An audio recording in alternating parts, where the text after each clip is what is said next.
sociedades en general, la empresa. La ley 19.550 define en su artículo 1 lo que es una sociedad. Dice, habrá sociedad si una o más personas en forma organizada, conforme a uno de los tipos previstos por esta ley, se obliga a realizar aportes para aplicarlos a la producción o intercambio de bienes o servicios, participando de los beneficios y soportando las pérdidas. De esta definición tomamos los elementos que nos permiten comprender cómo es el esquema de la sociedad en nuestro ordenamiento. Decimos, habrá sociedad si una o más personas. Si hablamos de una o más, significa que puede haber sociedad de una persona. ¿Cómo es esto? Suena hasta contradictorio, porque hablamos de sociedad, o nos imaginamos asociación, nos imaginamos más de una persona. Bien, en realidad, técnicamente sería una declaración de voluntad, la sociedad unipersonal, ¿no? Pero que bueno, que toma esos elementos de la sociedad tradicional para darle un marco normativo y diferenciar a la persona socia unipersonal de la persona humana en sí como tal, ¿bien? Teniendo dos patrimonios diferenciados. Entonces tenemos la primera parte, que puede haber uno o más sujetos. Bueno, estos sujetos obviamente tienen que tener capacidad y voluntad, ya sea de uno o de más. Y hablamos de elementos específicos, ¿no? Dice, conforme a los tipos previstos por la ley, la tipicidad es muy importante porque no se puede, formar un tipo societario distinto a aquellos previstos por la ley, ¿bien? No puede existir otro tipo societario. Acá cuando hablamos de que se obligan a realizar aportes, es muy importante tener en cuenta los aportes. ¿Por qué? Porque ellos dicen se obligan a realizar aportes. Los aportes es aquello con lo que van a permitir llevar adelante el objeto social. Digamos, el aporte tiene dos momentos, ¿no? Digamos, la suscripción y la integración. La suscripción es el compromiso efectivo que tienen los socios de realizar el aporte. Se comprometen a realizar el aporte. Y la suscripción es la propia realización del aporte, ¿bien? Por ejemplo, el socio dice que suscribe en el contrato que se obliga a entregar la suma de 100.000 pesos, ¿bien? Esa suscripción es la obligación. Ahora, después la ley prevé ciertas formas para en los casos de las obligaciones dinerarias, pero en el caso de la entrega de los bienes, por ejemplo, cuando se obliga a entregar un bien, se imaginarán que la suscripción y la integración se dan en el mismo acto, ¿no? Porque no puede, supónganse, si va a integrar, por ejemplo, un vehículo, un camión, y no puede integrar una rueda ahora, mañana el chasis, no, tiene que integrarlo de una sola vez en un solo acto. La clasificación de las sociedades podemos verlas, podemos analizarlas o clasificarlas como personalistas, capitalistas y mixtas. Personalistas son las sociedades de personas, la sociedad colectiva, la sociedad de capital e industria, y que son aquellas de las tipos personalistas en el sentido que la persona de los socios es muy importante, ¿bien? ¿Por qué? Esto le va a dar, mayor responsabilidad, frente a los terceros, ¿no? Ya lo vamos a ver en el propio tipo societario. Las capitalistas, aquí lo que importa es el capital, este capital que han formado las partes. Bien, acá tenemos la anónima, la en comandita por acciones y podemos decir la anónima unipersonal. Y como mixtas tenemos la SRL. ¿Por qué? Porque en la SRL, que es la sociedad de responsabilidad limitada, sobreviven ciertos elementos de la persona, pero también es importante ese capital que van a constituir, ¿bien? Y tenemos algunas reglas, de ellas destacamos quizás la más importante es el tema de la sociedad entre cónyuges, ¿bien? En el nuevo código trajo la reforma de esto, que justamente lo que previó es que los cónyuges puedan formar sociedad de cualquier tipo, ¿bien? Siempre que sean de las reguladas por la ley. Y esto es muy importante, ¿por qué? Porque les permite justamente, más allá de su relación como cónyuges, formar un tipo societario, ya sea por una actividad que realicen en particular o por otra circunstancia, ¿bien? Pero que va a separar ese patrimonio de esa sociedad conyugal del patrimonio de una sociedad que tenga una actividad comercial específica, podríamos decir, ¿bien? Una actividad específica en ese sentido. Y luego tenemos lo que son los derechos y obligaciones de los socios, que empiezan a contar desde la fecha del contrato o la fecha que esté fijada, ¿bien? Estos derechos pueden ser patrimoniales o extrapatrimoniales, que ya los verán.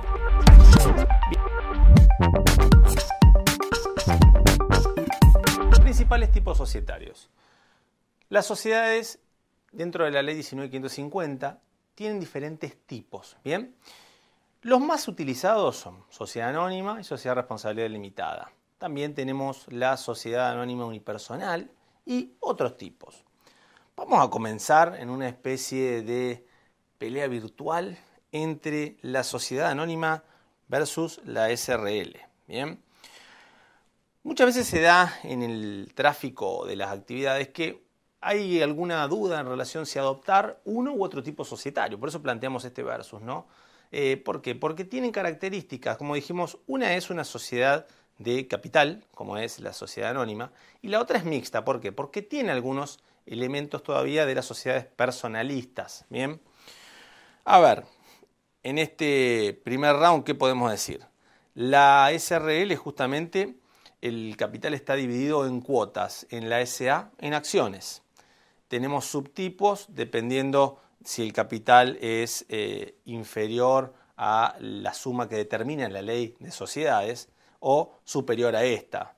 Algunas sociedades anónimas pueden ser cerradas, bien, o de familia se les dice en general, y otras son abiertas, bien, que permiten la incorporación de otros. Hablamos de la denominación social. En la SRL debe tener la abreviatura o sigla de SRL, y en la SA es una cuestión menor. Ahora, la forma del contrato. En la SRL nosotros tenemos instrumento público o privado con firma certificada, y en la SA instrumento público. Bien, ambas se inscriben en el registro público, bien, previa publicación por un día de los edictos. Acá, ¿cómo se da la responsabilidad de los socios? En la SRL, limitada a la integración de las cuotas que suscriban o adquieran, ¿bien? Pero ellos van a garantizar, fíjense, solidaria e ilimitadamente a los terceros por la integración total de ese capital, ¿bien? Y en el cambio en la SA solamente va a estar limitada la responsabilidad a las acciones suscriptas, ¿bien? Si nos vamos a cómo están formadas, en otro round, digamos, los órganos, ambas tienen órganos de gobierno, administración, representación y el órgano de fiscalización. El gobierno en la SA está a cargo de una asamblea, al igual que en la SRL, con ciertas formalidades que tienen que tener que les pide la ley a estas asambleas. La administración y representación en la SRL está a cargo de la gerencia, ¿bien? El gerente, que puede ser, puede ser una gerencia plural o una gerencia particular. Y en la SA, a cargo de un directorio cuyo representante es el presidente de ese directorio. Y la fiscalización en la sociedad anónima, hay una sindicatura, un consejo de vigilancia, una comisión fiscalizadora, de acuerdo a las pautas que establece la ley específicamente para la SA. En la SRL es optativa, salvo que entre dentro de las sociedades que abarca el artículo 299, inciso 2, con los montos allí establecidos. Digamos, las ventajas o desventajas de una u otra, digamos, en la SA hay una posibilidad de integrar otras sociedades. En la SRL hay costos medios de constitución y otras cuestiones, pero deberá verse, digamos, cuál es el ropaje jurídico, el molde más adecuado al negocio que se quiere encuadrar dentro de cada uno. Y por último, las sociedades unipersonales han encontrado una variante en el año 2017 con la sanción de la ley de emprendedores, donde se plantea este nuevo tipo societario que tiene por fin el apoyo al capital emprendedor, ¿bien? Y, digamos, junto con la sociedad anónima unipersonal que fue consagrada con la reforma del Código. Empresa en dificultades, concurso preventivo, quiebra. El ordenamiento jurídico espera que en las relaciones entre los particulares se dé de manera natural que aquel deudor que contrajo una obligación con su acreedor la cumpla de manera regular, de manera normal, podríamos decir. Bien, más allá de alguna demora, más allá de alguna renegociación y más allá de las circunstancias propias del tráfico jurídico.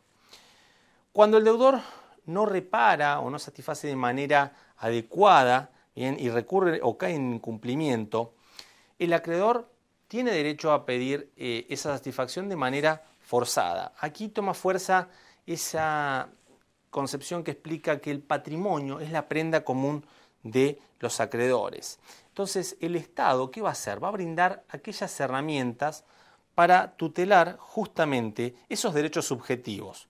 Bien, tiene dos formas, la ejecución individual y la ejecución colectiva, pero comprendamos que brinda herramientas a las dos partes, tanto para el deudor, quien le da la posibilidad de reorganizarse, ¿bien?, o para el acreedor, que le da la posibilidad de buscar la satisfacción de su crédito.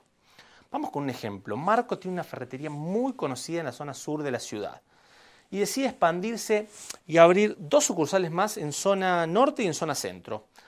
Por ello va a tomar un crédito al Banco de la Nación Argentina por 2 millones de pesos. Bien, imagínense una situación común, ¿no? Alguien que busca expandir su negocio, un emprendedor que busca expandirse. A su vez solicita créditos a los proveedores también. ¿Para qué? Para proveer de mercadería a estos nuevos locales. Ya a los 18 meses las ferreterías no están funcionando como él quería. Es más, están trabajando a pérdida. Aquí, digamos, el remedio jurídico que encontramos es este proceso de reorganización que es el concurso preventivo. ¿Bien? ¿Preventivo de qué? Preventivo de la quiebra. La posibilidad que tiene el deudor de presentarse ante la justicia, manifestar esta imposibilidad de pago, ¿bien?, que se va a dar porque tienen que darse 2 requisitos. Uno de ellos es que tiene que ver con los requisitos sustanciales, ¿no? Uno que tiene que ver con el sujeto, ¿bien?, que el sujeto tiene que ser un sujeto concursable, ¿bien?, y el otro requisito que tiene que ver con esta imposibilidad de pago sobreviniente que está teniendo el deudor. Pero no es que no puede pagar una deuda, ¿no? Sino que es una cuestión sostenida, ¿no? Esto es lo que le genera al deudor esta posibilidad, digamos, de poder enfrentar a este proceso recurriendo justamente a la justicia, ¿no?, cuando se encuentra imposibilitado de afrontar todas esas deudas de una sola vez. Mientras se tramita el acuerdo, porque es lo que se va a buscar acá, se va a buscar reunir a los acreedores y lograr un acuerdo, bien, justamente que busque, que permita que la actividad continúe, que no se pierdan las fuentes laborales, pero también que los acreedores, aquellos acreedores que verificaron su crédito porque tenían una causa justa, que el juez la consideró, puedan también ver satisfechos los mismos, ¿no? Y bueno, también podría darse el caso de que justamente este proceso fracase o directamente que se plantee que no existe esa posibilidad de continuar bien, que no estamos frente a esa imposibilidad, digamos, que directamente no puede afrontarlo y ya vamos a la quiebra, que en la quiebra es un proceso judicial cuya finalidad va a ser la liquidación de los bienes. La quiebra puede ser declarada ya sea por el fracaso del concurso preventivo o por el mismo deudor, o bien por lo que es los terceros pidiéndolo. A ver, importante que tengan presente los presupuestos objetivos tanto del concurso de la quiebra. Uno es el estado de cesación de pagos, que es ese estado permanente de que no puede afrontar las deudas corrientes. Y después los hechos reveladores que llevaron, aquellas circunstancias que llevaron a ese estado de cesación de pagos. Bien, luego el proceso verificatorio, que es como los acreedores van a presentarse ante el juez para manifestar su intención de verificar el crédito que el juez les permita cobrar dentro de ese concurso o dentro de esa quiebra. Lealtad comercial, defensa de la competencia. Este Código Civil y Comercial es un código de principios. Dijimos que uno de estos principios tiene que ver justamente con la protección al derecho del consumidor, bien, la cual como estaba consagrada en la Constitución Nacional y en las leyes especiales. ¿Cuál es la mejor o una de las mejores herramientas que se le puede brindar al consumidor? Es la posibilidad de tener una información clara, precisa, y en esto tiene que haber una regulación de aquellas empresas que van a brindar estos servicios y a su vez de la competencia que van a tener ellas. ¿Por qué? Porque una competencia leal como la que plantea la ley les va a permitir al consumidor discernir entre una empresa y otra, entre un producto y otro, entre un servicio y otro. Digamos, asegura esta ley que el consumidor, bien, disponga de información acerca de las condiciones que los bienes y servicios son ofrecidos antes de efectuar su opción a compra. Esto le permite analizar en ese proceso que realiza el consumidor, y muchas veces lo hacemos casi, les diría, de manera inconsciente, cuando vamos a realizar un acto de consumo, bien, ya sea comprar un determinado bien, un teléfono, cosas mayores, ¿no? Un auto, o cuando vamos a contratar un servicio de telefonía, un servicio de internet, ¿bien? También lo que busca es que los proveedores de bienes y servicios cumplan con normas de comercialización vigentes. ¿Por qué? Para que haya reglas claras en esas competencias y en las transacciones que vayan a tener con estos consumidores. ¿Por qué? Porque el Estado lo que busca es, digamos, que haya reglas establecidas, concretas, que protejan tanto a los consumidores como a las empresas entre sí, ¿bien? Para el cumplimiento de esos objetivos, la Secretaría de la Competencia, la Regularización y Defensa del Consumidor controla el cumplimiento de la Ley 22.802 de Lealtad Comercial. Esta ley regula diferentes aspectos, como por ejemplo el rotulado de mercaderías, cómo deben ser rotuladas las mercaderías, ¿bien? El control del contenido neto y normas referidas a publicidad, promociones y concursos. Ven que el efecto recae sobre el consumidor, ese derecho del consumo. Entonces, cuando decimos cómo deben prácticamente ofrecerse estos productos al público, ¿qué nombre le puedo poner? Yo puedo poner, por ejemplo, les digo, una imagen donde parece que es un sobre de queso rallado y en realidad debajo dice alimento elaborado a base de sustancias lácteas, etcétera, por darles un ejemplo, ¿bien? Y yo de entrada veo una foto, pareciera como que es queso de rallar y en realidad, o queso rallado y en realidad no. Entonces fíjense, o en distintas cuestiones. Es interesante comprenderlo porque esto le da información al consumidor. En el siguiente video vamos a ver brevemente esta descripción.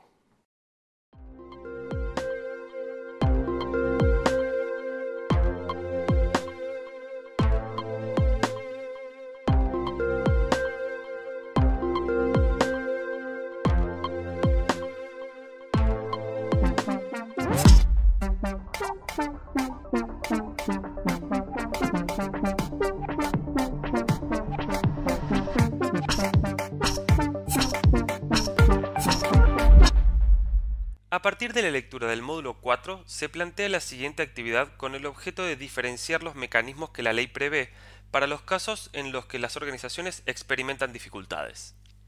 Martín y Juan, dos amigos del barrio Ayacucho de la ciudad de Córdoba, comenzaron a vender hamburguesas por delivery desde hace ya unos años. En un comienzo le costó un poco que los vecinos del barrio los conozcan, pero utilizando una buena publicidad y ofreciendo productos de calidad lograron instalarse y subsistir. Desde hace 2 años, los amigos instalaron en el barrio un local muy grande, en el cual armaron mesas para recibir a los comensales, baños, cocina para la elaboración y una oficina. El negocio creció en los primeros meses notablemente, por lo que más allá de elaborar hamburguesas para su marca, comenzaron a venderlas a otros negocios. Desde hace un mes, una cadena internacional y muy reconocida de hamburguesas se instaló en Ayacucho, ofreciendo hamburguesas a un precio mucho menor. El nuevo negocio ha vaciado el local de Juan y Martín, pero ellos siguen trabajando porque necesitan al menos cumplir con sus empleados y con las deudas que han contraído. Para resolver la actividad debiste tener en cuenta algunos de los siguientes interrogantes. 1. Las medidas que pueden adoptar los empresarios ante dificultades. 2. Las diferencias entre los concursos y las quiebras. 3. Que describas de manera concreta y sintética las notas tipificantes de cada uno de los mecanismos previstos por la ley para sanear o liquidar la empresa. Sobre el caso narrado, se evidencian dificultades a las que pueden someterse las empresas y al mismo tiempo ofrece la posibilidad de imaginar los remedios jurídicos que la legislación ofrece para sanear o liquidar las sociedades. Con respecto a esos remedios jurídicos, será importante diferenciar el concurso preventivo y la quiebra.